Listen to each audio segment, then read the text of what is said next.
Yo, the month of February has been lit. First you got Beyonce at the Super Bowl, Kendrick Lamar at the Grammys, and now you got me making my second video ever. Somehow Kendrick and I have not received as much heat and criticism as Queen Bee did for her grand performance. In addition to being called anti-feminist, anti-police, and racist, people have been going the extra mile to show hate for Beyonce. Hashtag boycott Beyonce began trending on social media in an effort to dissuade people from going to her concerts. Even better, people are even boycotting Red Lobster because of the plug in the Formation song. Like, for real? This is how y'all look boycotting Red Lobster. Can't deny those Cheddar Bay biscuits. But in all seriousness, I'm going to count down the things that I don't believe Beyonce is. Anti-feminism.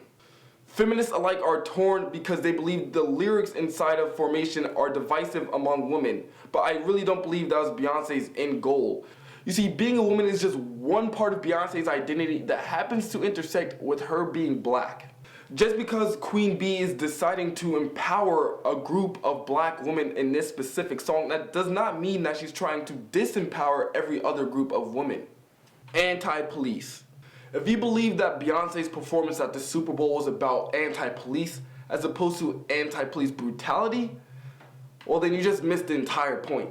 Take a guy like former New York Mayor Rudy Giuliani, who said she should build up respect for police officers and focus on the fact that when something goes wrong, okay, we'll work on that.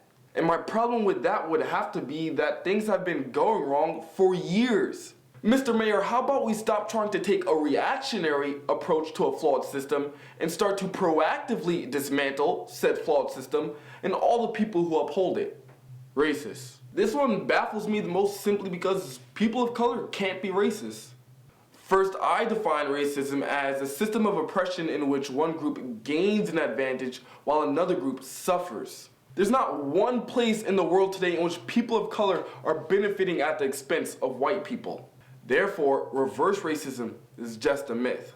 Reverse racism was actually coined by a black guy, but then white people took the theory, spun it on its head, and now use it anytime that they're in their feels.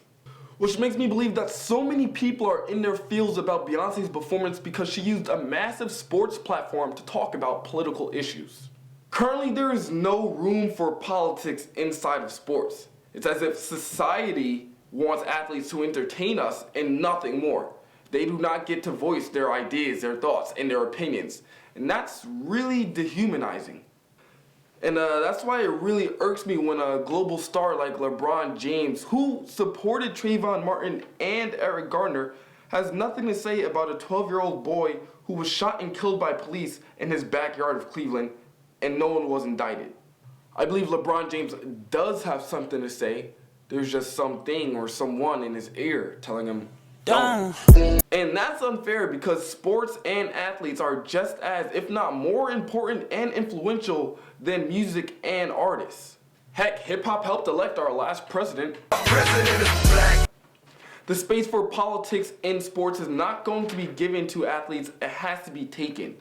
And since the 2016 Olympics is coming up this summer, I suggest that we have the biggest grand opening ceremony ever for all our world athletes.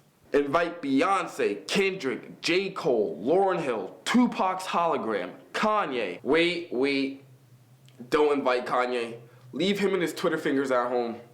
But a socially aware performance on the world stage, that would be pretty epic, don't you think? But a boy can dream. Happy Black Excellence Month, everybody.